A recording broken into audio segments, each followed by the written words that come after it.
bring the Stratocaster, that red one, Dakota Red, right? #2. You know, just worth a fortune. Not only because it was his name, but because it's one of the first Stratocasters, right?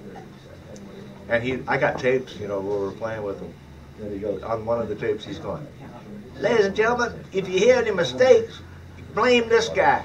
He's making me play this old damn Stratocaster." He goes, "I can't, it's like fighting an alligator."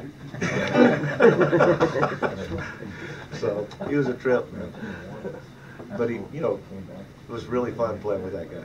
You know, you did a good job too. Last night. All that stuff is great. Yeah, I did his benefit when he died, and Esther didn't recognize me at all because Rod used to make you shave all your stuff. And I used to have a mustache when I first joined him. He goes, "Shave that thing off." Made Bill Stuvey shave his beard. He goes, "We're going for an image." Actually, we were the first blues band to ever wear suits that weren't from the Goodwill, I should say. You know, all those guys used to do that back then. So she didn't recognize me, but when I played Blues After Hours, she started crying. She goes, "Boy, you really captured Pee Wee's essence, you know." But at the funeral, what do you call him? He's not a preacher, I guess. You know, said, I was sitting right behind Lowell Fulson. I thought it was his wife, right? So the preacher goes like this. He goes, "Yeah, on October 16th, 1987, we lost the greatest blues guitar player in the world." And all of a sudden, Lowell goes, "And I found out later it was his girlfriend, too. It wasn't his wife. So it was a trip. So anyway. But like I say, you know, C is A minor. So I made a song up on my person that goes like this.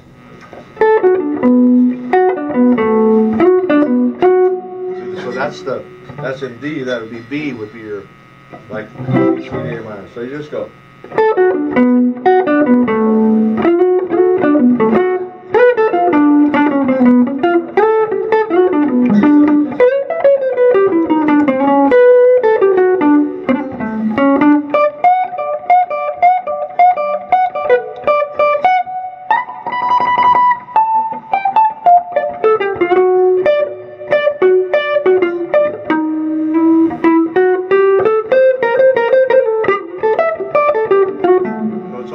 It's all there, man.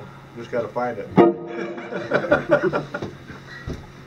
So, and what I liked about Tiny Grimes so much, he'd quote little things, you know, little songs of the day. Like, "Don't sit under the apple tree with anyone but me." He goes,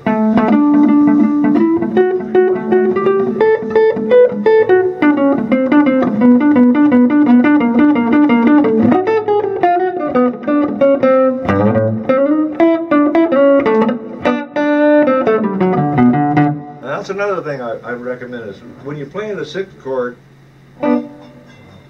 chords are everything to me because I just base the solos off the positions of the chords. So if you're playing like a six, you can go.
You just did a signature lick, chord.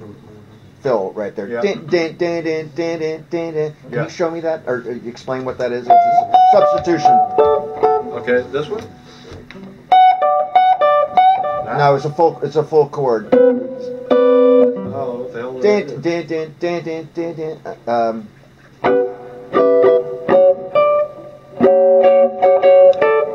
don't know what that is. It's a substitution with the substitution being on the low E.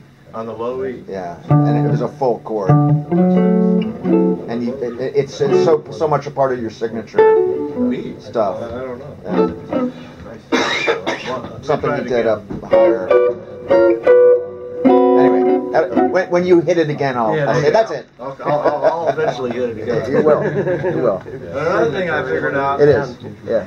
Like, I don't know any other guitar player that really played this chord, but basically, right? You know, you have your 6/9, but you can go.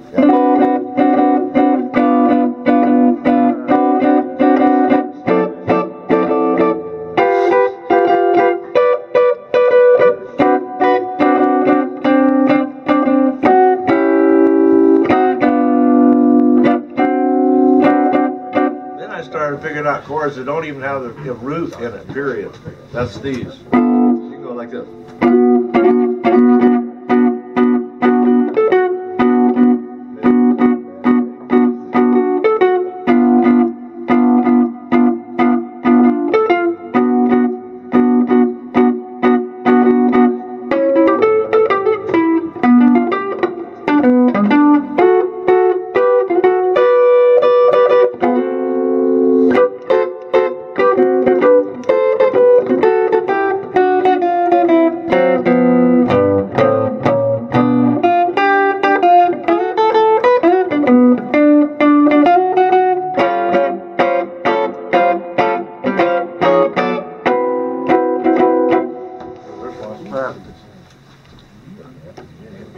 And you know, it just takes some doing. When you hear a lot of these things, maybe the guitar player isn't doing it, but the horn section's kind of doing it. You know, it'll give you the idea. I listen to more horn players than I do guitar players, really. By the way, I got to give you guys this good site, man. It was down for about a year and a half, and it really pissed me off. You know, it's called ClassicJazzguitar.com. You hip to it? Yeah, off of your Premier Music There you master go. class. Man, that thing is unbelievable. Yeah. There's a sidebar. I'll give you a few of my favorite guitar players. Remo Palmieri is an Italian guy from here, New York.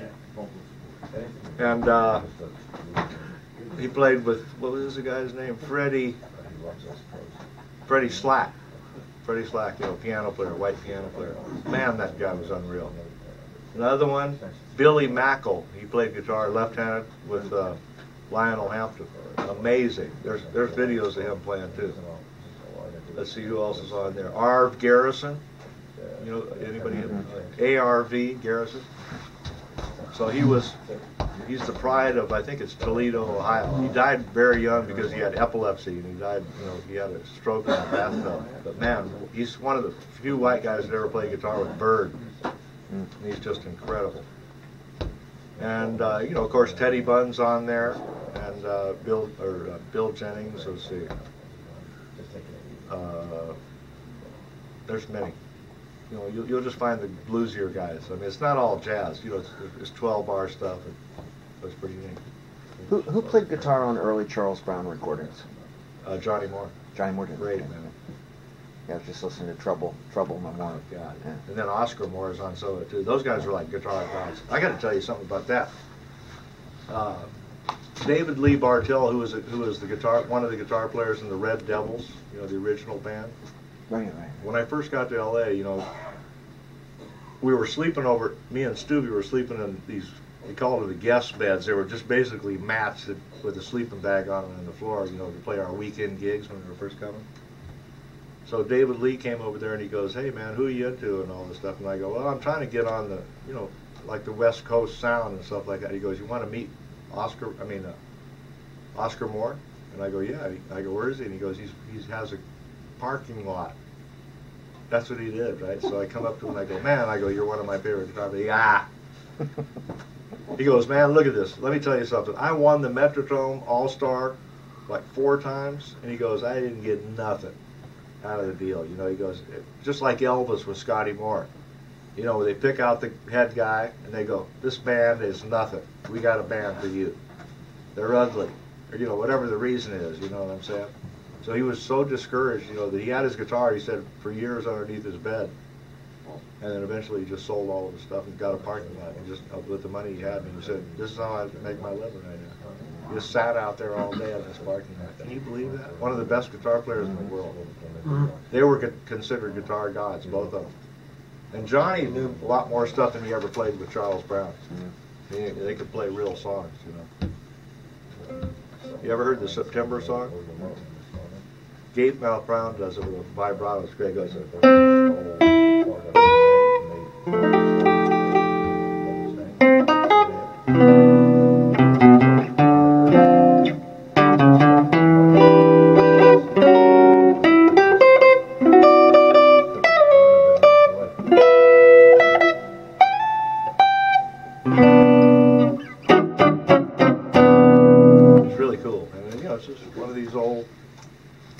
songs. My mother was a singer, and that's what she did. It's funny how you turn into your parents, you know, eventually. They go, knock that stuff off. I don't want to hear all that garbage, you know, you're playing loud in your room and everything. And eventually, she had a guitar player in her band, Warren Nunes, one of the greatest guitar players ever. There's a funny one on that, too. Okay, so Warren had this sweep technique. He was one of these big, fast guys, you know. All this kind of crazy fast stuff, right? So I told, for my birthday, my mom, I was expecting to get a big old package, a gift, right? And I got a card, and I go, maybe there's money in there. There wasn't any money. There was 5 lessons with Warren Nunes, right? And I was actually scared because, you know, I go down to her gig, and he didn't do nothing on her gig because he just played the gig. But I'd heard from all these other guitar players, anybody that could play jazz up there in the Bay Area, which I didn't want to do as a kid, you know, but I wanted to just learn, you know, the Johnny Moore type stuff, right? So I take the card, you know, he was working in a back room at this place called Guitar Showcase, this big old, you know, like Guitar Center, you know, with these rooms in the back, right? So I go and he goes, yeah, son, what can I do for you? I hand him the card. He goes, yeah. I go, you know, my mom's Evie. And he goes, yeah. Okay. And he goes, play something. So I play something. I don't know what I played. Then he goes, nah, I'm giving your mom money back. He goes, you're never going to improve. And I go, what is this? And my mom was mad, but I was relieved that I didn't have to do it. Because he molded the picture. See, the thing that he didn't like about me is I moved my wrist, right? His whole thing was a sweep technique. You don't move your wrist, you just move your arm. And I mean, he was faster than anybody. You know, just crazy. And he came out with countless books. So later on, I realized how many guys really did take, you know, guys that I really liked. There was a guy, Junius, I can't remember his last name. I used to see him with this organ player, you know, like when I was with Gary Smith. So it had to be like around 74, no, 73. Amazing. And I talked to him, and he goes, Warren Nunes, stop me. So, anyway, I don't regret it, because, you know, I did improve from that point on my own. You know. Just took a little longer, probably. But that's it. I say, if I can play the way I play, anybody can play the way I play, because all you have to do is, I spent all my time early learning it, you know what I'm saying? Because I had to. Playing with these harmonica players and then turning around. What are you going to do? Play a Buddy Guy solo to a swing? You really can't do it. See what I'm saying? So, but I hated school. You know, I barely made it through high school. I know that. I had other things on my mind, you know, guitar and girls. So anyway, any other questions? Let me see. Let me see something here. But I really like triads, so I really do. I mean, because it just, maybe it doesn't work so good in a trio setting, which I do it anyway, because what are you going to do? But I like to do it because you have to usually hear that one chord, you know, the regular chord, and then put something on top of it. Actually, hey, Stubbs, Yeah. Why don't you grab this guitar and I'll show you. I want to show them how these things work with a regular chord. You want me to play chords? Yeah. Maybe one of these guys want to do it. Yeah, that's good. That's good. That'd be good. I think they'd like to get involved. They can use the Strat if they want. Yeah. We're watching for them. Look at it. Do we have another chord here? Yeah.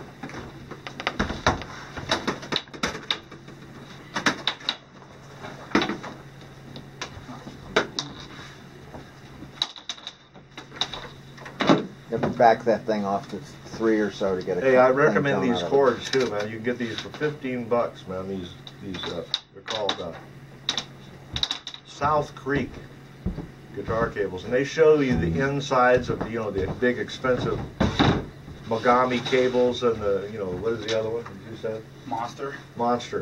These are way better, and nobody's ever made a complaint yet about these cords. I've had these for a year. They don't screw up. What are they? South Creek cable audio. It's called, right? Great. It's like $1 a foot. Like 15 foot cable, $15, 20 foot. And they just got them in whatever store? Huh? They just got them like in Guitar Center or something? No, they don't have. You have to order them online. Oh, alright. I don't even know where they're at.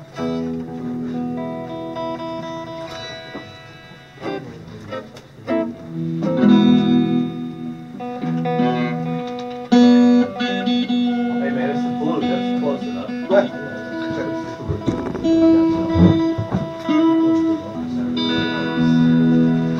Okay, play a C, whatever C you want to do.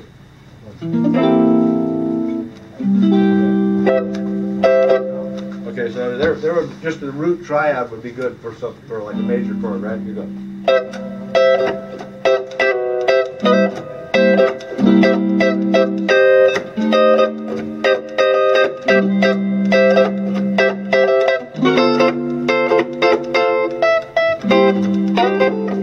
Keep going.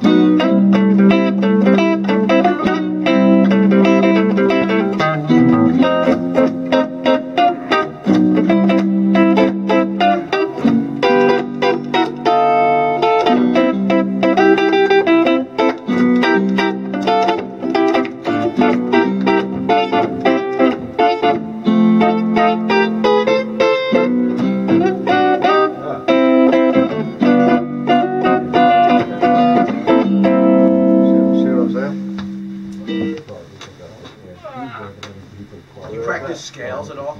Never. Do you practice anything at all? You just play. I mean, there's one thing I learned, from this ending of Bill Jennings, that I guess is a scale.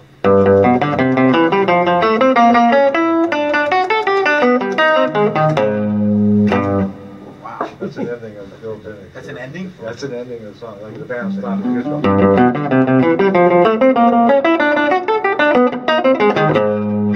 That's awesome. Pretty cool, right?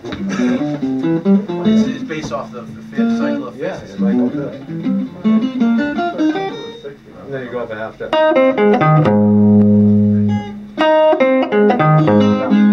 outlining a major chord. That's pretty cool. That is cool. So Junior, what's like keeps you fresh, you think, and keeps you inspired and going all the time? Just thinking, you know what I mean? A lot of guys don't think, you just try to think of something different that you could play, which is a struggle sometimes, But I think that's the key to keeping everything fresh. Is just keep your mind going. Always think about what you're going to play. It seems like you're coming from so many different places, so many different styles. A lot of times I get lost too because I don't even know where I'm at half the time.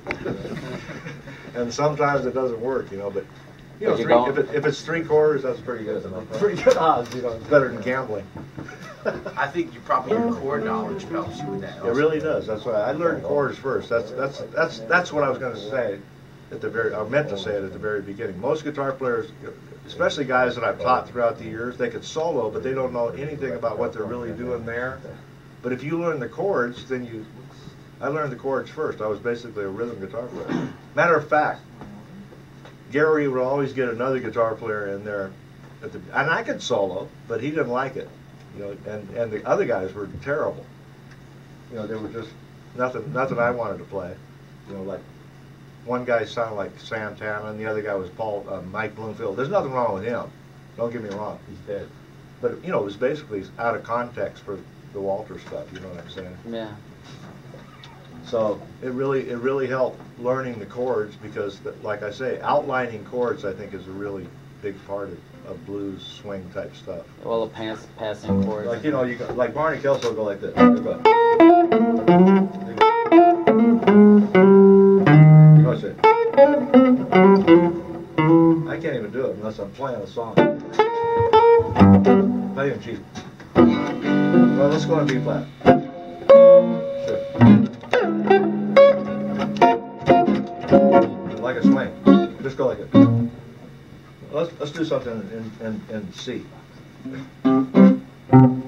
Play chord.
Crazy shit.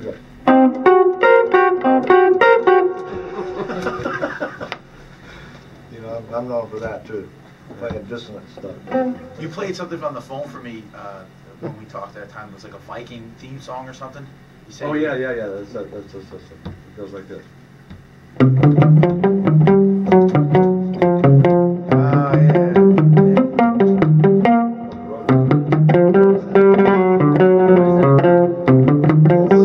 Flight of the Valkyries?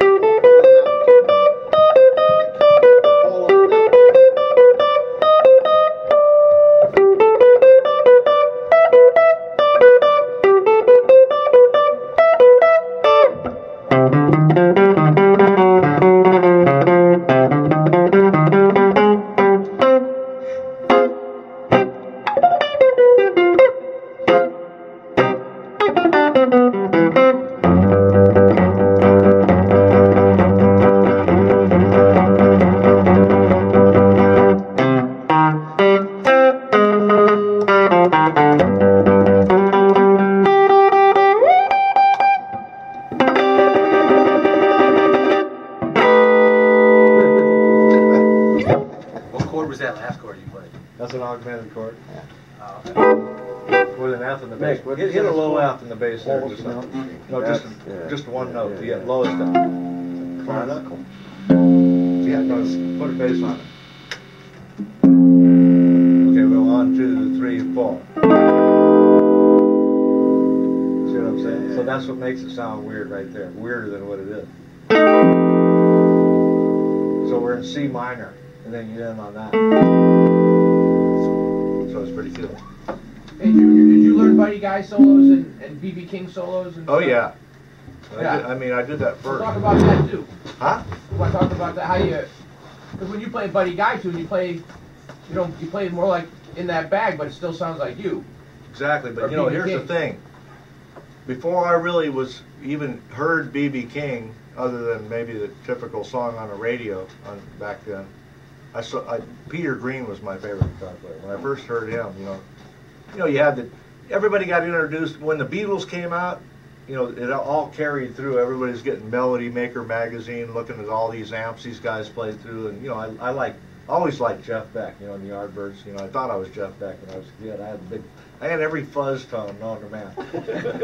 I had the fuzz face, the LPD one, booster, treble booster, blew up like four twins, the speakers in the apartment. Oh, man. My mom's, yeah. No wonder she was telling you you were playing.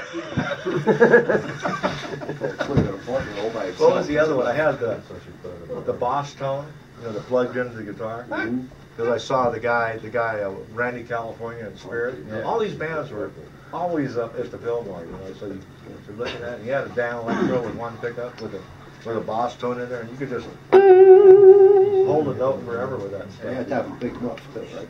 Yeah, right, big mouth too. But I'll tell you what. Harmonics. Out of all the guitar players that I listened to when I was a kid, Jeff Beck is actually better now than he ever was, man. He's one of the few guys that, Eric Clapton, I don't think anything of it. I mean, he relearned his stuff for the Cream reunion. Yeah. But as far as a guitar player, basically he's concentrating on songwriting and, you know what I mean? That was I saw that show, the Cream reunion, one thing, and that was like the first time I actually, like, they kind of challenge. He's never challenged by the people around him, it seems like. Exactly. And they I were think challenging they hated him. each other, actually. You know, Jack Bruce and him just hated each other. They were all like ego guys, you know what I mean? You could feel that when you saw them live, because it was almost like they would hang him out in the driveway. Now find your way out. You know what I mean? And he had to play, Oh, yeah. as opposed to like where I've seen him with his other bands, and it's like everything's perfect the way he wants it. I'll tell you, out of all the guitar players I saw at the film, I had an open mind, but there's, you know, I just don't like irritating sounds and stuff like that. And one of the guys that just bugged me the most was Roy Buchanan. Oh yeah. God, man. Loud as hell, and these screeching overtones, you know. One time I saw Little Charlie, this is a good one. One time Little Charlie was at the Belly Up down in Solana Beach, down by San Diego. You know, he had this, I actually had this guitar for the longest time. Who had it? This guy, Pat O'Brien. He was a guitar player and a drummer. It was a 150, you know, an advanced 150. I think it was a 48, you know, so it had the scroll logo on the top. So it was a 17-inch non-cutaway. Best sounding guitar I've ever had in my house, right? So I borrowed it. Then he died. So Rick Holmstrom got it, and he ended up putting a cutaway on it. Oh yeah, I did see that. Yeah. That guitar was amazing. So Little Charlie had one like that first, and that's why Pat got that one, right? So Charlie come out, and he was just doing Billy's Bounce 1,000 miles an hour, and I go, oh, this is unbelievable. I go, he sounds like a genius. And, you know, he was a harmonica player. I don't know if any of you guys really know that. He was a harmonica, and around 1972, 73, he comes up to me and goes, hey, man, I want you as a guitar player. And I go, why would I want to go with you when I'm in the top band here? You know, and so I didn't do it, right? 2 years later, he picks up the guitar, and he sounds as good as he does now after 2 years, because he's, you know, he's a really intelligent guy. Yeah. You realize he won a championship comprehensive typing, and he beat out all these girls, you know, from China and stuff. You know? Oh yeah. I mean, that means you can't make any mistakes for speed typing. I remember talking to him about that. His Facebook posts are like this long every day. On Really? Facebook. He posts in great detail, like every gig, like this guy ate that. And, wow. Charlie's into it. Oh, he's into that, man. What about that Buddy Guy question? Oh, what was the question again? I'm sorry. Well, just like you learn solos from the blues guys too, and play like that sometimes as well. Yeah, With you your know, own way. Well, what I was saying, my first introduction to that kind of thing, the B.B. King style, was Peter Green, right? Until I saw Buddy Guy, like you say, at the Fillmore, and I went, wow. But I'd heard it on the records, you know. I mean, when I moved in with Gary Smith and Steve Gomes, they had one guy had about 4,000 records in one room, and Gary had like about 3,000 in the other room. And I just sat down. I'd never heard this. Here's the weird thing. I had a little jive band, you know. I tried to sing. I knew about 14 songs, so we couldn't even get through a night without repeating ourselves, right? So somebody, I can't remember who it was, came